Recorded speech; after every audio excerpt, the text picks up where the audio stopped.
Welcome to another episode of the ShipTalk podcast, where we talk about the ins and outs, ups and downs of software delivery. Today's episode will be a treat. If you're curious about how AI is actually used in real products, not just in blog posts and hype cycles, our theme today is shipping practical AI, LLMs, productivity, and real world ML. To explore that, we're joined by someone who lives and breathes this daily, Marina Petzel, Senior ML Engineer and AI Productivity Lead at Autodesk. Marina works at the intersection of machine learning, engineering enablement, organizational transformation. She builds customer-facing ML features, drives AI adoption inside teams, and shares her knowledge widely online. Marina, welcome to ShipTalk. Thank you for having me. It's very exciting to be in here. Likewise, let's start with a quick intro for our listeners who may not have seen your work yet. Who are you and what do you spend most of your time these days? Sure, that's a big question. So my name is Marina Petzel. I'm based in Bay Area, California. And as you said, I work as a senior machine learning engineer and also AI productivity lead at Autodesk. I did start my journey. I with Autodesk about 4 years ago. Before that, I worked for different other companies as a data scientist. I did work as AI researcher for UCLA, where we did some research in the healthcare industry. So over the last 8 years, I would say I've worked across all the different domains in data science. So it was starting with the oil production industry, and now I'm working in 2D CAD drawings. So I started with the classic predictive analytics models, and when it was, transformers were not the thing at that time.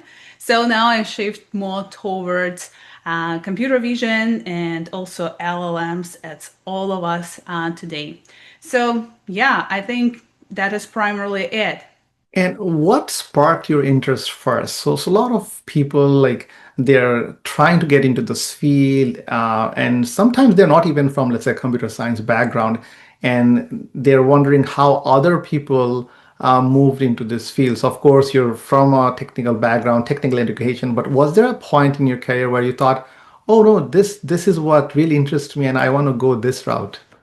Yeah, actually, when I was graduated from my bachelor, so the last year, my bachelor was in computer science, and I started to think what I want to do next. And I realized actually pretty early that traditional software engineering didn't quite excite me.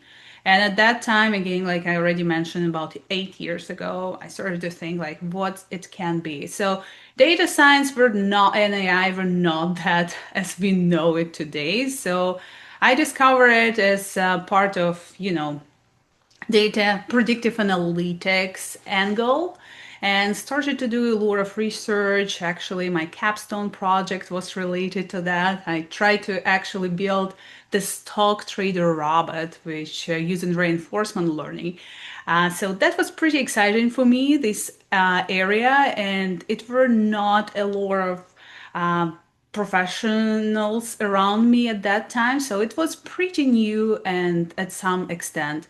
And that's everything what is new, I realized right away very excites me. So I started to dive deeper into it.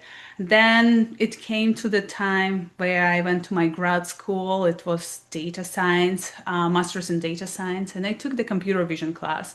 And that's honestly also completely changed my trajectory. I love the combination, of math, algorithms, and some visual intuition behind it.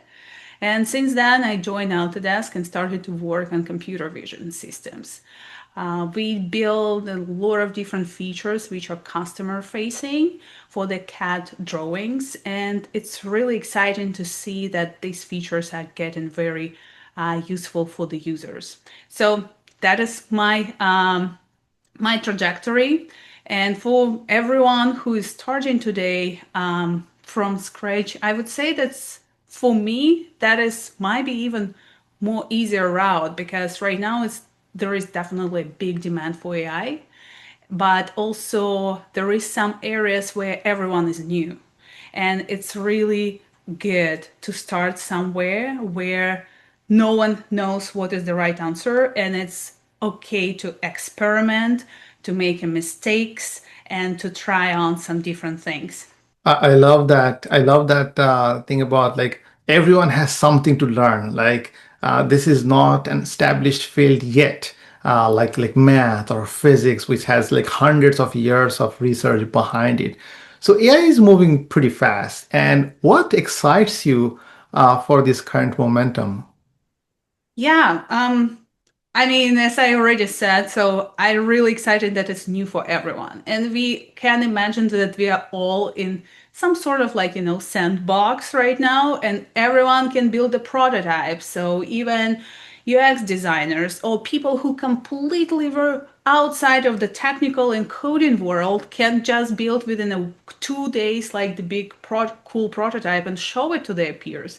So that is truly excites me that AI is getting accessible for everyone, every generation. I just came back from visiting my parents and they're using ChatGPT, DeepSeek all the time. I hooked up to my dad the GitHub Copilot, and I tell him what is the vibe coding. And that it excites me that we all new and we all have opportunity to try it on and see how we can get the best use of it. No, that part is undeniable. Like from my realtor telling that how now he's getting all the work done with GPT tools to even like the doctor's office having a note that we use AI tools and it's just you can see like the widespread adoption and the fast pace because some of the industries are like slow movers. You mentioned about customer-facing features and customer-facing ML work, and that's something we typically don't hear that much because we hear about the research and what's coming next. But would you be able to share with our listeners, like, what are some of the customer-facing ML work you have been doing? Yeah, absolutely. So as I mentioned, I'm working on the CAD 2D drawings. So the product that I'm working on calls AutoCAD. It's one of the oldest product in Autodesk, which is, I believe, about 42, maybe 43 years old. So that is why there are a lot of different established tag processes behind this software. But also we started our machine learning team to help our users to make the workflows more intelligent. So one of the features that I've worked on for the last 3 years was smart blocks, and these features are about detecting and recommending the geometries. So if we think for some of you who are not familiar with what AutoCAD is for, so you can think about the floor plans. So some of us definitely look for real estate or like saw different floor plans, right? Like where we have a walls as a frames, but also different rooms and geometries inside of it, like doors, like furniture or different symbols. So I'm working on optimizing the manual workflow for our users using optimizing how to they search, how they insert these repetitive geometries. So right before we start working on that, so again, how it was 42 years ago or even 20 years ago. So all the workflow were manually copy pasting and scroll through like in a lot of different docs in order to find some essential objects that our users need. So, and right now we put some machine learning models, machine learning algorithms behind them, which helps our users to find faster the geometries that they need, or also identify some geometries that might be broken or the users needs to do some additional steps to make the best use of their experience. So that is what I'm working on. And for the last 3 years, we ship three different features. And actually, in AutoCAD, it's also very interesting. Every March, we have a new release. So that is why every year we need to ship something. And every year we try to surprise our users with the new features, make their workflows smarter, not harder.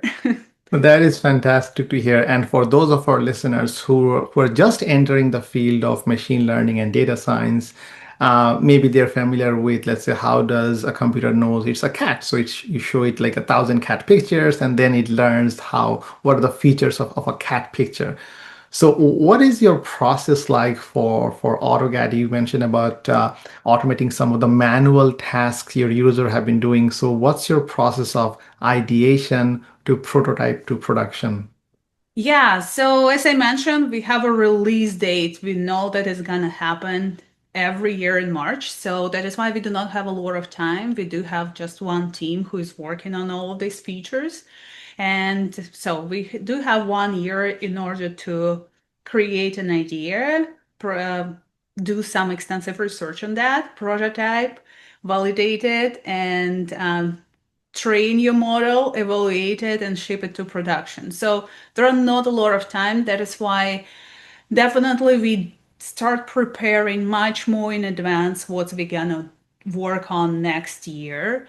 And for that, it starts with obviously with ideation process. And that process is always being underestimated, in my opinion, especially now in the age of AI, where like everyone tries to put AI in every single piece. So last thing that very surprised me was, the laundry machine was with AI features. And I'm like, where? I don't know what is that exactly, but yeah, it's something that I don't know if I need to have it automated yet.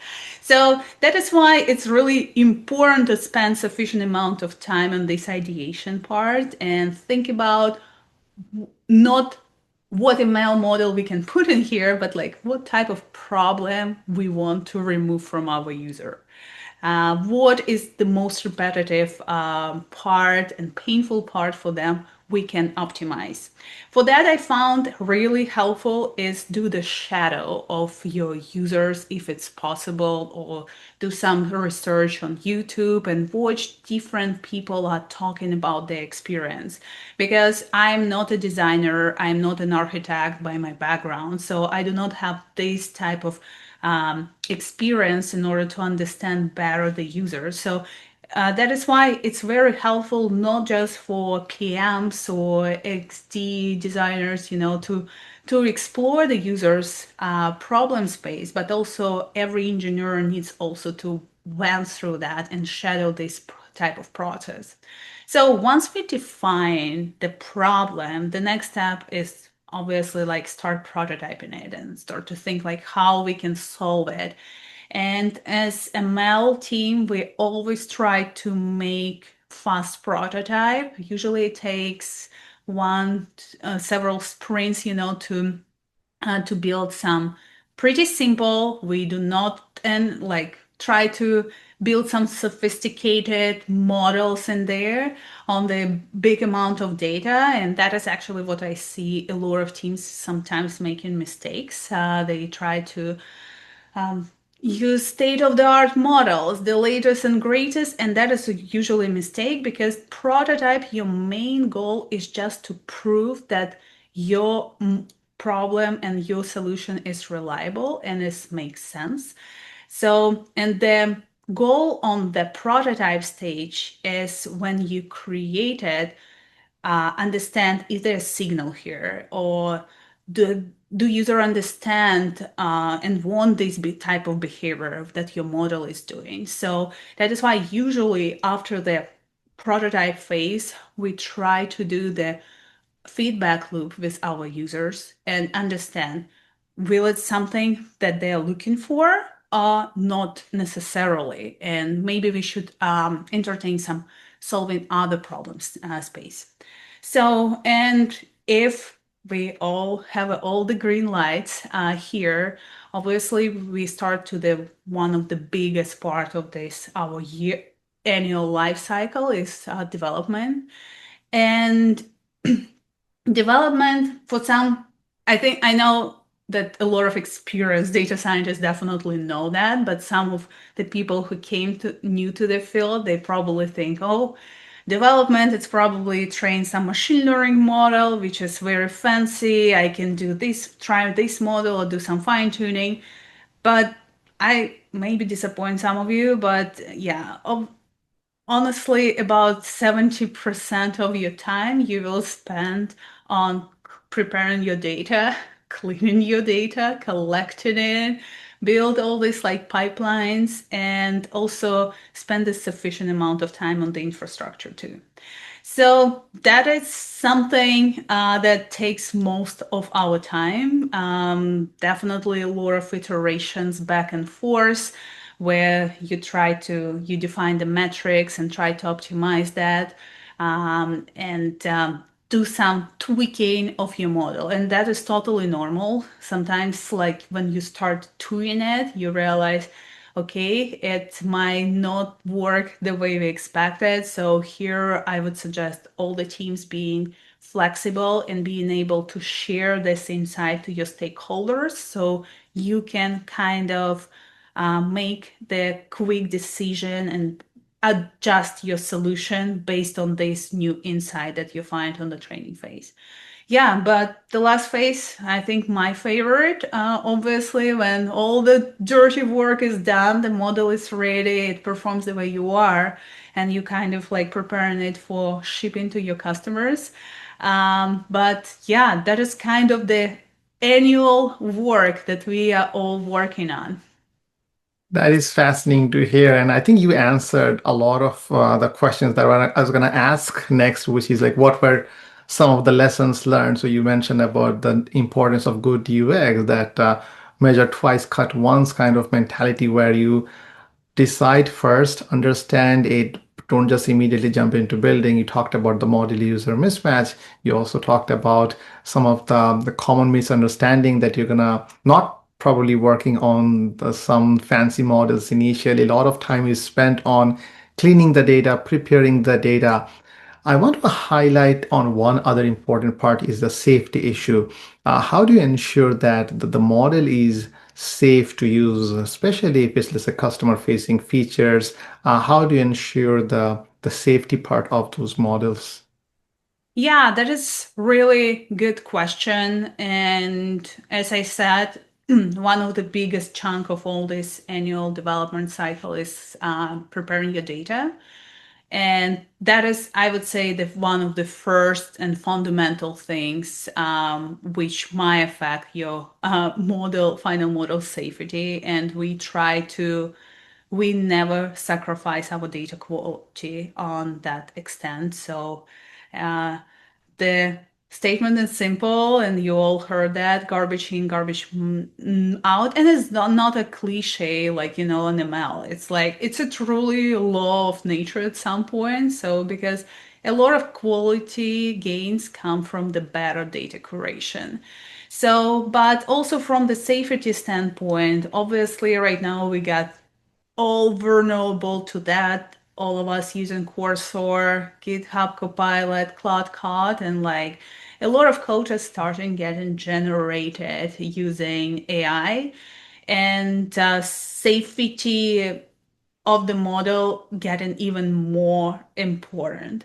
So that is why we have at the end, when I say like my favorite part when we're ready to ship the model, it's my favorite part as a developer, but also it might be not that favorite for the testers. So the people who are on the front angle in order to test the models and make sure that the behavior is not violate some rules and like works as expected. Obviously, we all doing ML engineers and researchers are all doing this type of testing, but obviously, once you shipping customer facing feature, you need to make sure that your model predictable at any extent and there is no surprises on the way.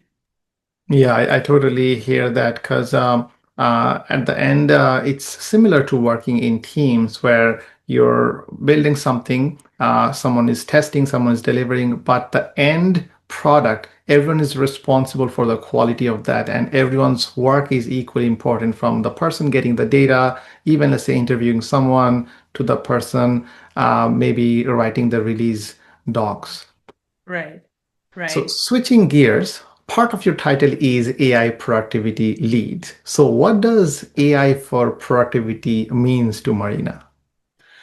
So that's a good question. AI for productivity, in my extent, I define it. We all have some skills, and someone knows how to play musical instruments, someone is good at coding. We all developing that, and it's a hard work.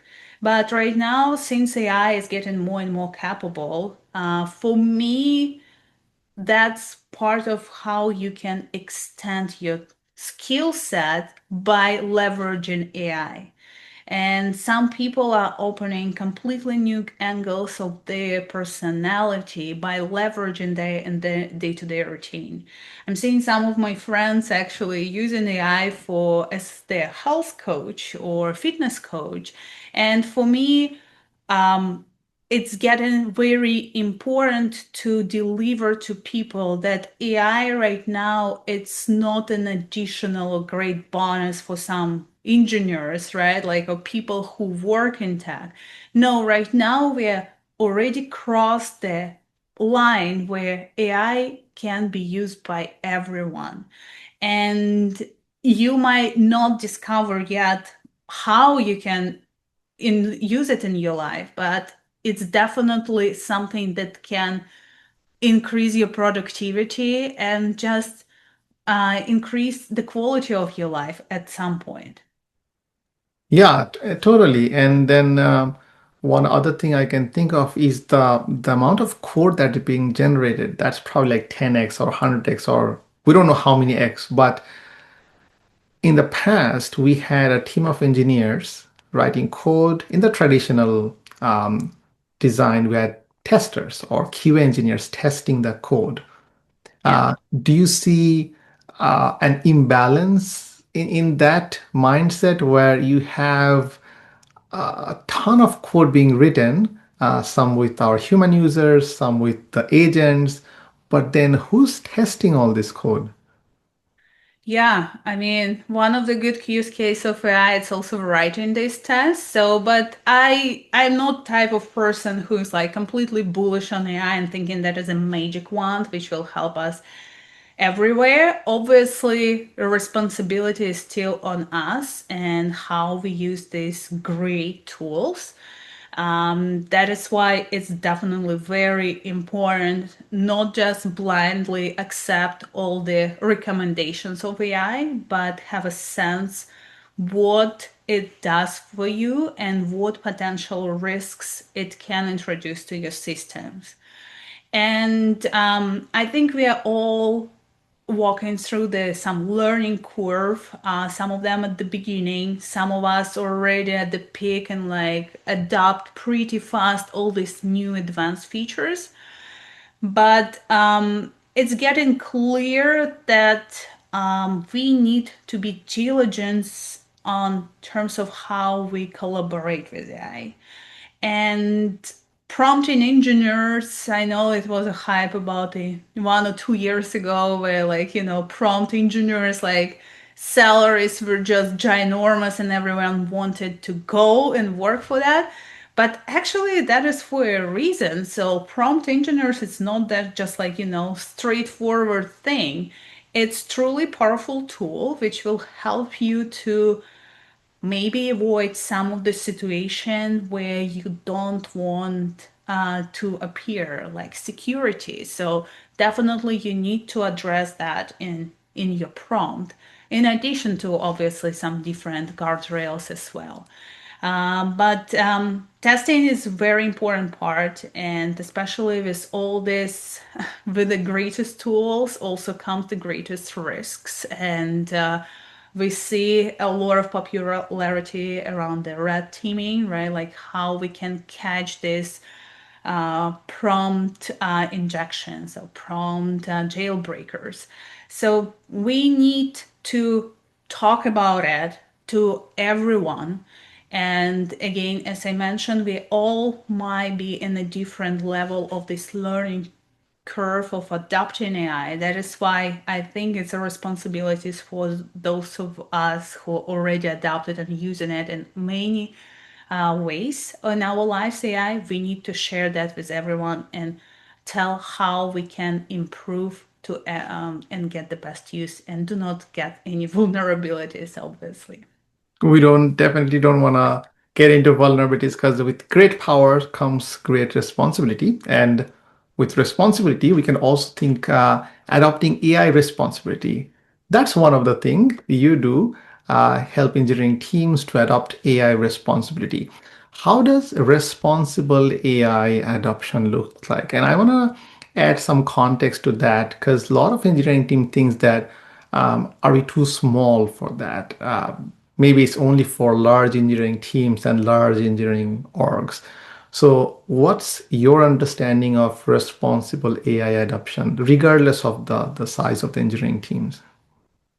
Yeah, I mean, everyone can start with the simple, the data privacy, and think about what do you expose to your AIs and making sure that you put the right guardrails in place. And so taking these potential threats like prompt injections really seriously. So we do some red teaming. So we defining some clear prompting patterns. And again, I'm leading the working group in Autodesk for AI for productivity, where we realized that our mission right now is create some library of the prompts. So again, we are all have a different experience with AI. Some of us just starting, but at the same time, we're all in the same boat, and we want make sure that we are secure and we do not expose to any risks, company as well as our customer data, etc. So that is why our group that I'm leading, we are working on creating this space where everyone is able to share their best practices. For example, prompts, and prompts are more specified for the use case, for the tool they're using it for. So making sure that everyone who just starts or doesn't really know how to frame this prompt can leverage that. And that is definitely something what we can help with. Also, we are embracing the building internal MCP servers that also check for the security issues. And I think there are a lot of lessons that you can find on the in Medium or different web sources. The best practice is how you can make sure that before you push your code, it get past all the security checks. So I think that is the one thing that all developers need to think about. If you're not developers, don't think that it doesn't applicable for you. You also need to think what you fit to your AI when you talk to any GPT model. Make sure that you do not expose any sensitive information and you cannot be compromised with that later. Totally. And I think these days we're all builders, regardless of software engineers, product managers. Everyone's there. They have that tool. They can try to build stuff, and then at the end of the day, the responsibility falls equally. Yeah, absolutely. Totally agree. And you have been very hands-on with multimodal models and chatbots. What are some of the interesting use cases have you seen of with this? Yeah. Again, I'm primarily working with computer vision features, but definitely when 2.5 years ago, already 3 years ago, right? Like ChatGPT was released, so it's get a new interest of building something. And I did play with different rack models, the multimodal rack models, where we can introduce the visual capability as well as the text and try to, to understand the CAD space to the drawings or designs better. And it's really good to see that it's can already reasoning over these drawings and try to associate some different notes and specifications. Lately, what I played with, and I think it might be very interesting not only for our tech audience but also non-technical people, is how to set up multi-agentic workflow. And I played with a few systems to set up multi-agents. It's Copilot Studio and also ChatGPT. So it's very powerful tool actually, definitely not prone of mistakes, and like hallucination level is still something that needed to be adjusted. But literally, you can organize your agent to specialize on different tasks. So some of the agent might be responsible for sending emails to the customers. Some agent will be responsible for answering your questions about the product. And that's really cool because you can visualize all of this system, how it's interact with each other.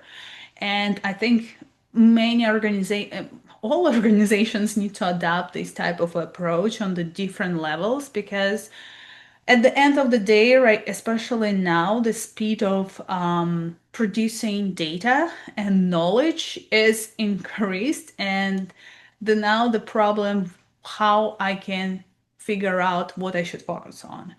And these type of systems I find also helpful in terms of searching. So if something was in the past, right, like if I'm working on a product which is 42 years old and I'm trying to find the problem space for me, but what about I will look for other years, like our in the past, our documents, what we discussed, why we might not pursue this type of route, and we didn't start like to solve this specific problem.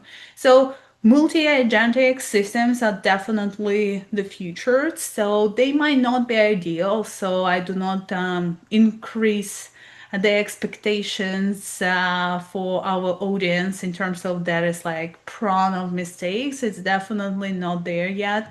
But even with ChatGPT, remember like what we used like 3 years ago, right? Like when GPT answer you, I do know only everything until the certain year. Now, right now, we do not have that as an issue. So the speed is fast and it's very exciting. It might be overwhelming as well, but I think that is something what we already can start changing our life and our work.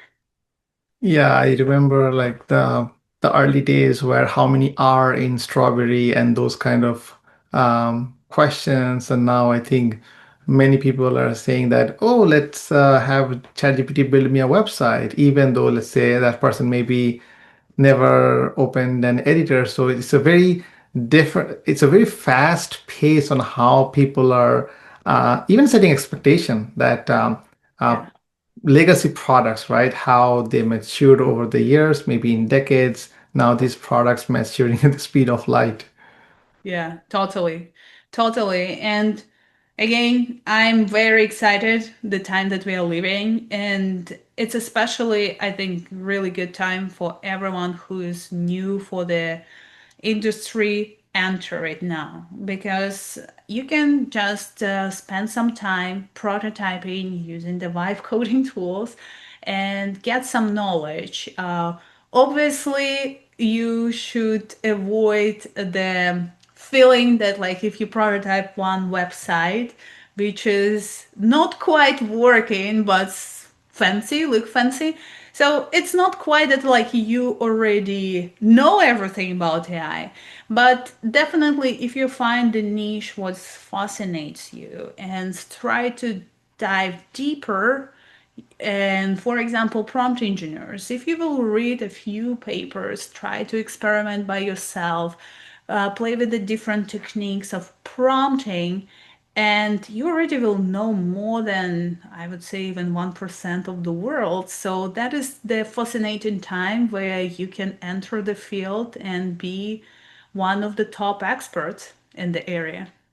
Yeah, and one way they can do it is by reading your technical content. So Marina produces a lot of technical content. She's active on Instagram. What inspires you to share publicly? Yeah, outside my day job, I like to share some of my AI insights. Again, I'm leading AI for Productivity group, and where we explore different angles of using AI coding tools like Cursor, GitHub Copilot, Claude Code, but also leveraging different AI techniques, how to make the developers more effective. And what I realized that after working or talking with the many developers, I realized that I need to answer the same questions all over again and explain the same fundamentals. Again, it's not bad. We are all entering this learning curve and might be in a different age of it. So, but at the same time, I realized that if these people are that do not have an answer for this type of question. So maybe it's worth for me to share that in a broader audience. So I'm focusing a lot about how to do the best prompting, how to prepare your data, how to make the best use of the AI coding tools right now, and what type of techniques you can use. I love that. And we'll be sure to link her Instagram account, websites, any other publicly available link in the description. You also mentor a lot of junior ML engineers. What would be the three common advice you see keep coming up in your discussions? Yeah, I constantly hear that people do not have, young professionals do not have a confidence to enter the field because they're thinking that they need to have a years of experience working in AI field. So again, I want to emphasize it's not true anymore. Just try to start building more, read less. Honestly, right now there are such a huge data overload, so it's hard to focus and like get the best use. And I think right now you can build something pretty fast, so you will not gonna get bored or feel disoriented. So because AI coding tools are really helping you to build some prototype fast. And I think on this excitement, you can build something truly fascinates you. I always recommend also to start with some project which personally interests you and start building it. So, for example, when I start working with Rack and explore it by myself, I did have my personal problem I wanted to solve for me.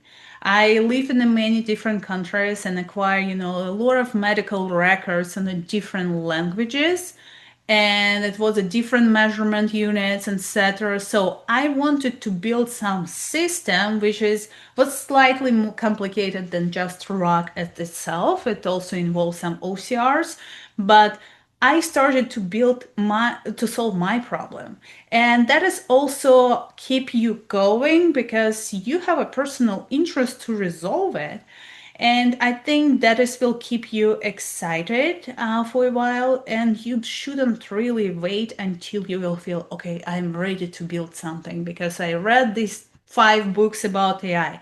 No, it's not true anymore. That is why I recommend my mentees to embrace Cursor, embrace GitHub Copilot, Claude Code, Lovable if you're less technical. So try Replit. So try to use any tools you want and try to build as much as you can. And also, what is a very important, especially I think in the age of social media, AI, the content creation, feel free to share your learnings publicly because visibility actually compounds over time and you will never know who will see the post, or maybe you will find some partners who you can ideate on the new ideas. So feel free to share your learnings, your thoughts, your lessons learned, even though like it will might not have a lot of likes or anything. So you're doing that first of all by yourself. So try to document your learnings as a part of blogs or any other GitHub repo. So that is perfect ways to learn and get stay motivated. That is one of the most important part. Couldn't agree more. Totally. And then you have been recently nominated as an engineering influencer. What does that feel like? What does this label mean to you? In terms of being seen as like engineering influencer, I not to try think of it as being like, loud. I think the influence as enabling others. And I think we should talk about the things and share that with others, and that is how I feel empowered that more and more people starting to using these tools, and they find it very helpful for them. And especially it's very motivating when someone is sharing their personal stories, how you impact their life or was an inspiration in terms of building something. I'm mentoring people from multiple parts of the world, and it's very exciting to see their success stories. So a lot of people comes from completely different field. They never used AI and ML, and now they already shipping some products within their companies. That is very exciting, makes me feel happy. I think AI, it's not gonna replace us, but it just will make us more capable for doing stuff. Totally.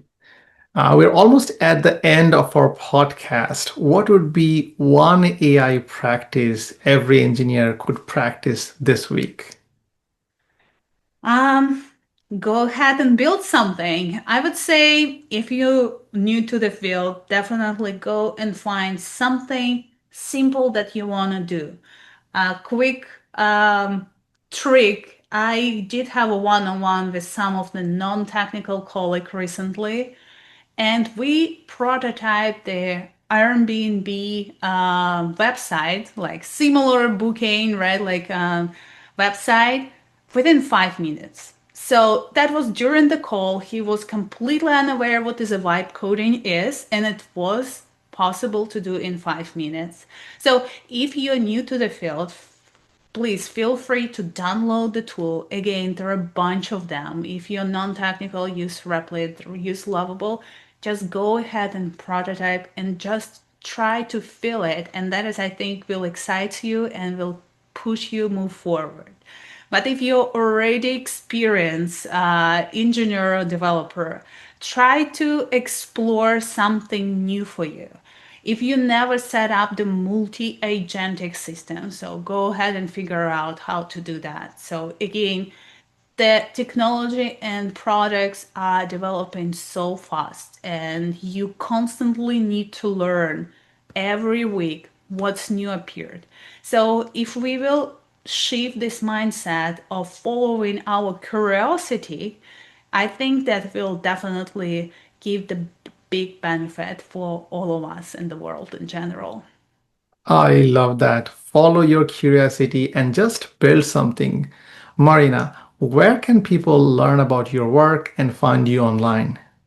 Sure, I am sharing my LinkedIn posts constantly. Again, it's mostly related to AI for productivity, and you can find me on LinkedIn. I also have my website, marina.petzel.tech. So where I'm sharing something about me, my talks and my conferences that I am attending. And also, I do have my Instagram, which I'm trying to do, but in the path of AI, it's really hard to keep up with everything. But I'm trying to do my best to make sure that everyone is staying connected and is able to learn about AI more.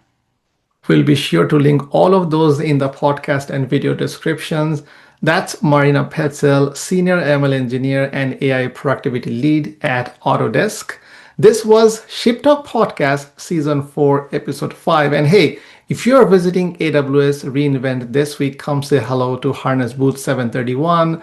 Learn about the features we're shipping and also grab some swag while you're there. Thank you so much, Marina. Thank you, Devon. It was a pleasure to be here.